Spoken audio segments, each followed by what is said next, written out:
Jie iš tolo pamatau, griebė ant rankų. Tas tai visai policija laužė.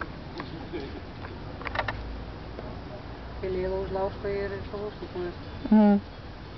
Jo. Pelėlą ir nežaidžia.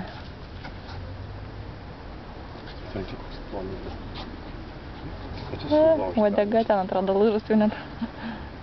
Pažiūrėk, uodega kaip beždžionės tokia.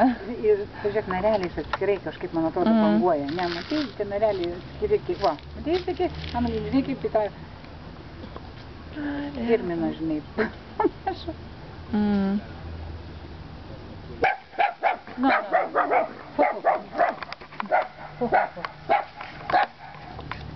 Negaizinkit. Mila. Ateik.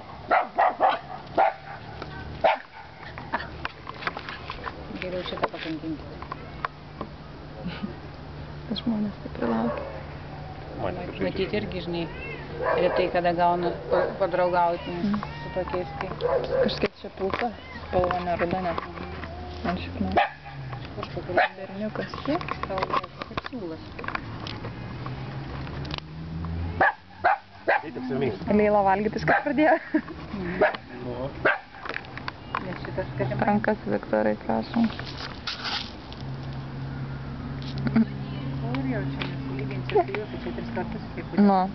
Jis užsitėsia bent. Mūsų dar plonas, va čia. Vilkai, kai vienas būna dėtis, atrodo irgi kūdesnių, bet kaip va, atsistoju šalia tokias vilkės, tai jau tikrai jau atrodo, kad šio kaip šio jau jūs.